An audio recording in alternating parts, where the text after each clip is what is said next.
Olá, pessoal, tudo bem? Na aula de hoje, nós iremos falar sobre o produto de solubilidade, também conhecido como KPS. Para podermos falar sobre o produto de solubilidade, precisamos relembrar o conceito do que é solubilidade.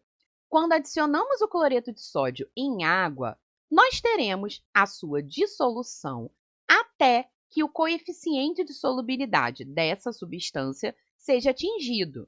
Apesar de não percebermos nenhuma mudança aparente, a dissolução não para de ocorrer. Na realidade, nós temos dois processos ocorrendo na mesma velocidade: a dissolução e o seu processo inverso, que é a cristalização do sal de cozinha.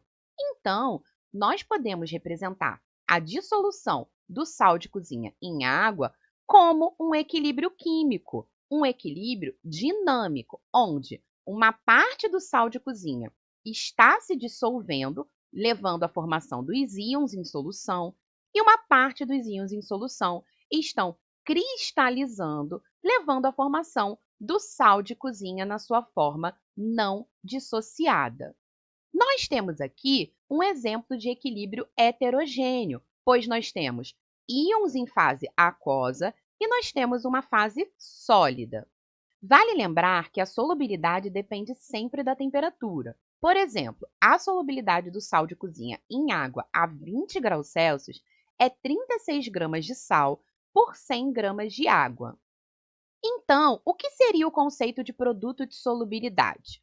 Como vimos, a solução saturada e o corpo de fundo estão em equilíbrio dinâmico. Então, se considerarmos uma solução saturada de cloreto de sódio em equilíbrio com o cloreto de sódio sólido, nós podemos montar a expressão para a constante de equilíbrio, que será representada por KPS.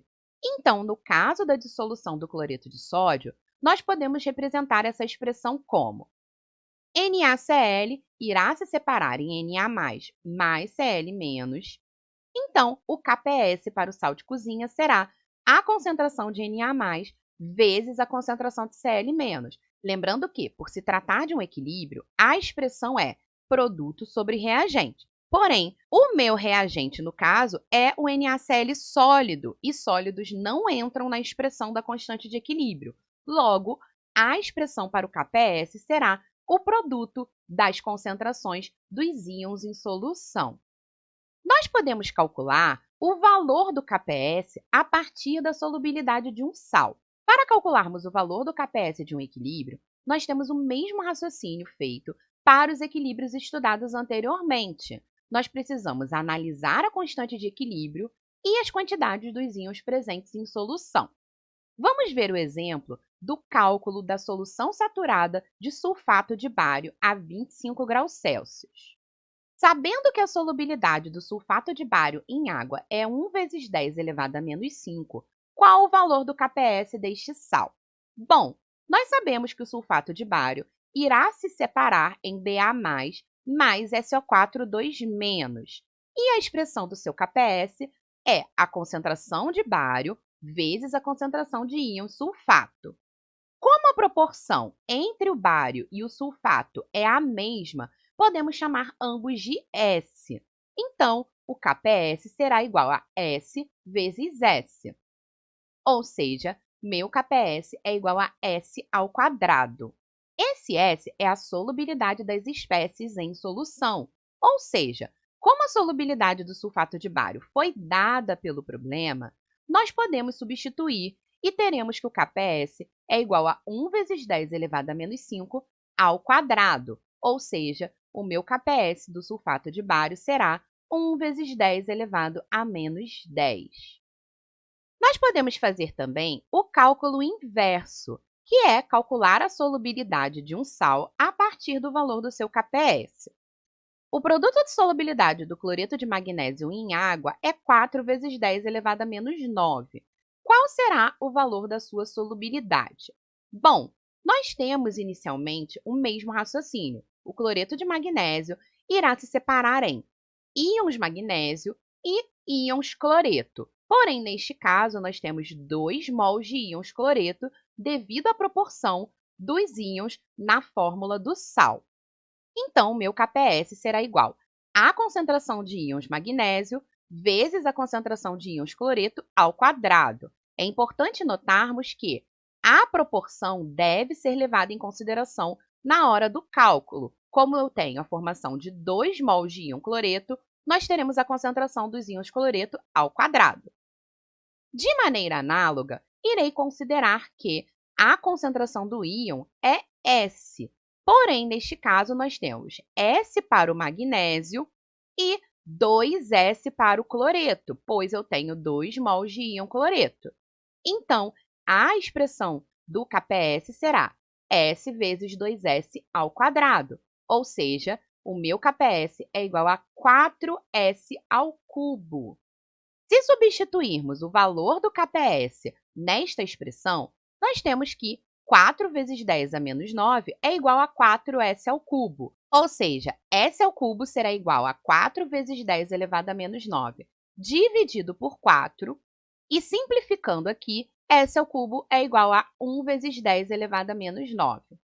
Então, tirando a raiz cúbica deste valor, nós temos que a solubilidade é igual a 1 vezes 10 elevado a menos 3 mol por litro. Ou seja, essa é a solubilidade do sal em solução.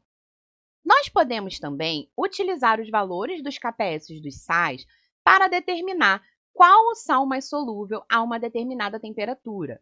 Em geral, quanto maior o valor do KPS, mais solúvel será o sal. No entanto, temos que tomar cuidado com algumas situações.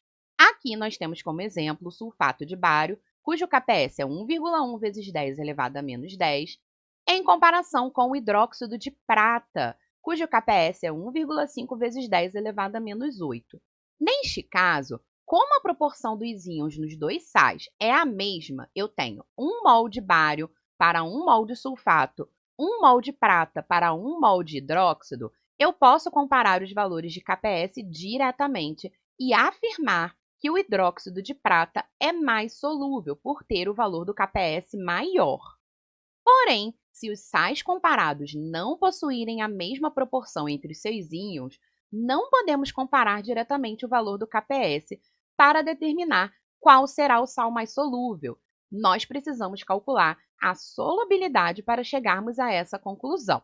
Aqui, nós temos o exemplo do carbonato de bário em comparação ao fluoreto de cálcio. Carbonato de bário possui KPS 8,1 vezes 10 a menos 9 e o cálculo da sua solubilidade chega ao valor de 9,1 vezes 10 a menos 5.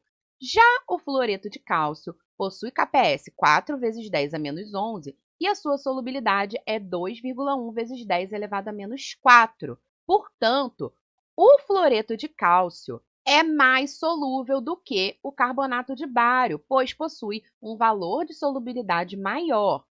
E isso se deve à quantidade de íons em solução liberada pelas duas substâncias. Uma outra utilização do conceito de KPS é para prever a precipitação de sais. Considere o seguinte exemplo. O KPS do cloreto de prata é igual a 1,6 vezes 10 elevado a menos 10, ou seja, ele é considerado um sal pouco solúvel. Uma das formas de se obter cloreto de prata é através da mistura de soluções de nitrato de prata e cloreto de potássio. Porém, nós não podemos dizer que, sempre que misturarmos estas duas soluções, ocorrerá a formação de precipitado, pois esta formação irá depender das concentrações dos íons prata e cloreto presentes na solução final. A dissolução do cloreto de prata é dada por Ag+, mais Cl-. Em uma solução saturada, que é aquela que contém a quantidade máxima de soluto dissolvido, o valor do produto iônico, concentração de Ag+, vezes a concentração de Cl-, é igual ao KPS. Então, se misturarmos duas soluções em que o valor desse produto iônico for menor do que o KPS, nós não atingiremos o limite de solubilidade e, portanto, não haverá precipitação do cloreto de prata. Podemos resumir esse raciocínio da seguinte forma. Caso o produto da concentração dos íons seja igual ao KPS, nós teremos uma solução saturada, onde não ocorre a precipitação. Caso o produto dessas concentrações seja menor do que o KPS, ainda não irá ocorrer a precipitação, porém teremos uma solução insaturada. E caso o produto das concentrações seja maior do que o KPS, nós teremos uma solução saturada com corpo de chão, ou seja, há a precipitação dos íons em solução. Aqui nós temos a representação gráfica para o equilíbrio do cloreto de prata. Nós temos uma região onde o produto das concentrações dos íons em solução é igual ao KPS e é a região saturada da solução.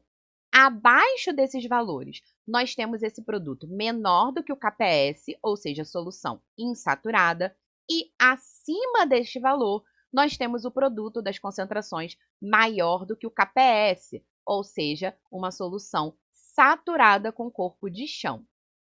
Em soluções salinas, nós também podemos ter o efeito do íon comum. Vamos considerar uma solução saturada de cloreto de prata e o seu equilíbrio, que irá formar Ag+, mais Cl-.